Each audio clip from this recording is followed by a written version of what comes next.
அனைவருக்கும் எனது இனிய மாலை வணக்கங்கள். நாங்கள் இன்று பகுதி 2 பார்ட் 2 வீடியோவை தொடங்கப் போகின்றோம். பகுதி 2 விஞ்ஞான பாட புத்தகத்தில் இருந்து அழகு 11ஆம் பாடம் படிக்க போகின்றோம். ஒளியின் உருவாக்கமும் கடத்துகையும். ஒளி உற்பத்தி. அன்றாட வாழ்வில் பல்வேறுபட்ட ஒலிகளை கேட்கின்றோம். பறவைகளின் ஒலி, வானொலி, தொலைக்காட்சி என்பவற்றிலிருந்து பிறப்பிக்கின்ற ஒலிகள் அவற்றுள் சிலவாகும். இவ்வாறே நமக்கு கேட்கின்ற ஒலிகள் எவ்வாறு தோற்றுவிக்கப்படுகின்றன என்பதை கண்டு கொள்வதற்காக கீழ்வரும் செயற்பாட்டில் ஈடுபடுவோம். செயற்பாடு 11.1. ஒலி உண்டாகும் விதம். தேவையான பொருட்கள்: ஒலிபெருக்கி, பொலிஸ்டைரீடு துண்டுகள், சிறிய பாரமற்ற பொத்தான்கள், தொடுக்கும் கம்பி, உலர் மின்கலம். செயல்முறை: ஒலிபெருக்கி ஒன்றை எடுத்து அதனை படத்தில் காட்டியவாறு தொடுக்கும் கம்பிகள். கம்பியின் மூலம் எடுத்து ஒலிபெருக்கியின் மீது பொலிஸ்டைரீன் துண்டுகளை வையுங்கள். தொடுக்கும் கம்பியின் ஒரு முனை மின்கலத்தை தொடுங்கள். கம்பியின் மாறு முடிவிடத்தை ஒரு தடவை மின்கலத்துடன் இணையுங்கள். நடைபெறுவதை அவதானியுங்கள். இவ்வாறு பல தடவைகள் கம்பியின் முடிவிடத்தை மின்கலத்துடன் தொடுத்து நடைபெறுவதை அவதானியுங்கள்.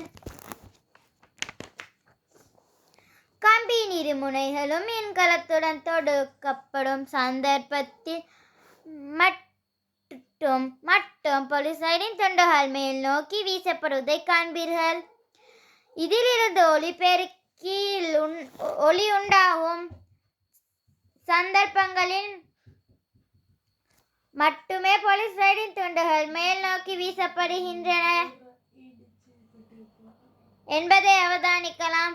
ஒலி தோற்றுவிக்கப்படும் சந்தர்ப்பத்தில் மட்டும் பொலிஸ்டைரீன் துண்டுகள் வீசப்படுவதற்கு காரணம் ஒலிபெருக்கியில் உண்டான மேல் கீழான அலைவாகும். இவ்வாறு ஒலி தோற்றுவிக்கப்படும் எல்லா சந்தர்ப்பங்களிலும் பொருளில் உண்டாகும் மேல் கீழான அலைவு அதிர்வு எனப்படும். இதற்கமை ஒலி தோற்றுவிக்கப்படுவது ஏதாவது பொருள் ஒன்று அதிர்வதன் மூலமாகும் என்பதை தெளிவாகிறது. ஒலி எவ்வாறு தோற்றுவிக்கப்படுகின்றது என்பது பற்றி மேலும் அறிந்து கொள்வதற்காக கீழ்வரும் செயற்பாட்டில் ஈடுபடுவோம்.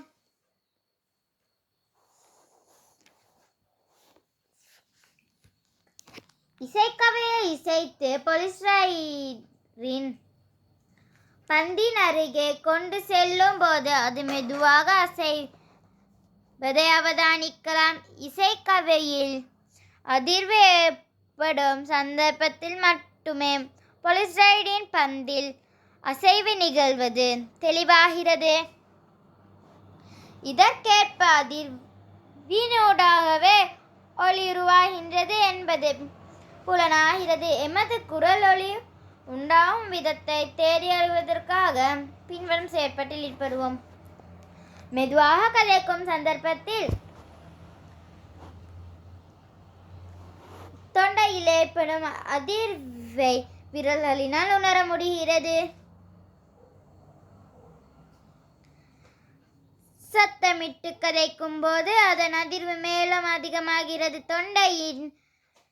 தொண்டையில் உள்ள குரல் நாண்களின் அதிர்வை இவ்வாறு உணரப்படுகின்றது.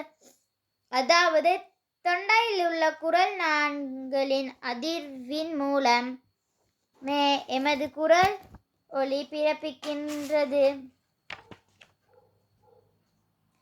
ஒலியை பிறப்பிக்கும் இசைக்கருவிகள். ஒலியை பிறப்பிக்கும் கருவிகள்: இலைக்கருவிகள், மென்சவ் அதிர்தல், வளிநிற அதிர்தல்,